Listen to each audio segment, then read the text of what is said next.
এই দেখুন, আমরা বারবার একটা কথাই বলছি, এই যে আজকে আমাদের এটিকে আমরা চূড়ান্ত বিজয় বলতে পারি না, এটা হচ্ছে আমাদের প্রাথমিক বিজয়। অর্থাৎ ফেসিজমের যে সরকার প্রতিষ্ঠিত হয়েছিল সেই সিস্টেমটাকে আমরা প্রাথমিকভাবে উচ্ছেদ করেছি। কিন্তু আপনাদেরকে সচেতন থাকতে হবে, দেশটা আমাদের, এই দেশটা আমাদেরকে রক্ষা করতে হবে, সংখ্যালঘুদের নিরাপত্তা আমাদেরকেই দিতে হবে এবং আমাদের ছাত্র জনতা সম্মিলিতভাবে এই দেশটাকে গড়ে তুলতে হবে। সুতরাং আপনাদেরকে বারবার বলছি, আপনাদের বারবার একটা জিনিস আমরা বলছি, আমাদের আশেপাশে যারা রয়েছে, আমাদের আশেপাশের প্রত্যেকটা যে পারস্পরিক নিরাপত্তার দায়িত্ব সেটা আমাদেরকেই নিতে হবে। আমি আবারও বলছি, সংখ্যালঘু যারা রয়েছে, সংখ্যালঘুদের নিরাপত্তার দায়িত্ব আমাদের, এবং আমাদের যে ধর্মীয় উপাসনালয়গুলো রয়েছে এই ধর্মীয় উপাসনালয়গুলোর দায়িত্ব হচ্ছে আমাদের। আমরা প্রত্যেকে যার যার জায়গা থেকে ধর্মীয় উপাসনালয়গুলোর দায়িত্ব আমরা নিব এবং আমরা নিশ্চিত করব যেন কারো সম্পদ লুণ্ঠিত না হয়, কারোর জীবন নাশ না হয় এবং এই দেশের কোনো সম্পদ আমরা নষ্ট করব না। আপনারা যার যার জায়গা থেকে আপনারা এই বিষয়টি নিশ্চিত করবেন। আবারও পুনরাবৃত্তি করছি, এই দেশটাকে আমাদেরকে বিনির্মাণ করতে হবে, এই দেশটাকে আমাদেরকে এগিয়ে নিয়ে যেতে হবে। আমাদের ছাত্র জনতার সম্মিলিত প্রচেষ্টায় আমাদের যে বৈষম্যহীন যে বাংলাদেশের স্বপ্ন আমরা দেখেছি সেই স্বপ্নটি আমরা বাস্তবায়ন করতে পারবো।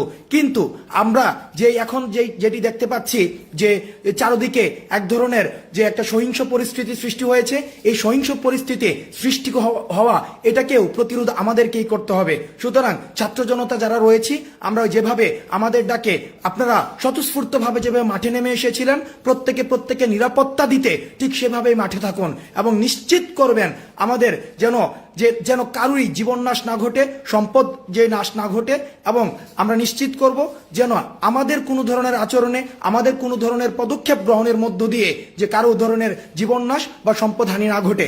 বিশেষ করে আমরা দেখতে পেয়েছি, আমাদের কাছে খবর এসেছে বিভিন্ন জায়গায় যে সংখ্যালঘুদেরকে হামলার শিকার হতে হয়েছে। সংখ্যালঘু এই বাংলাদেশের নাগরিক, আমাদের ভাই। এখানে প্রত্যেকটা নাগরিকের যে নিরাপত্তার দায়িত্ব এই ছাত্র সমাজে আমরা নিচ্ছি। সুতরাং আপনারা ছাত্র সমাজ এই নিরাপত্তার দায়িত্ব নিশ্চিত করবেন। এবং আরেকটা জিনিস মনে করিয়ে দিতে চাই যে যারা গত 16 বছর ধরে আমাদের এই দেশটাকে নরক বানিয়ে রেখেছিল তারা কিন্তু আজকেই বিনাশ হয়ে যায়নি।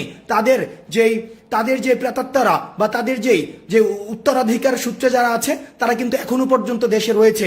সুতরাং তারা চাইবে তাদের শেষ রক্তবিন্দু দিয়ে আমাদেরকে প্রতিরোধ করার জন্য।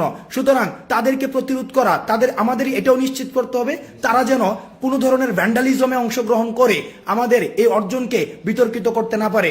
এবং গণমাধ্যমে যারা রয়েছে, গণমাধ্যমের খবর সংগ্রহ, খবর প্রচার এবং খবর প্রসারের ক্ষেত্রে আপনারা সহযোগিতা করবেন। তাদের পেশাদারিত্বের সাথে আমাদেরকে যেভাবে আমাদের বার্তাটি বিশ্ব সার্বজনীন এবং বিশ্বের কাছে পৌঁছাতে যে ধরনের ভূমিকা পালন করেছে সেটাকে আমরা কৃতজ্ঞতার সাথে স্বীকার করি। সুতরাং গণমাধ্যম জরুরি যে সেবাগুলো রয়েছে সেই সেবাগুলোর যে প্রসার, ফায়ার সার্ভিস, মেডিকেল সার্ভিস, সেই জায়গাগুলো আপনারা নিশ্চিত করবেন।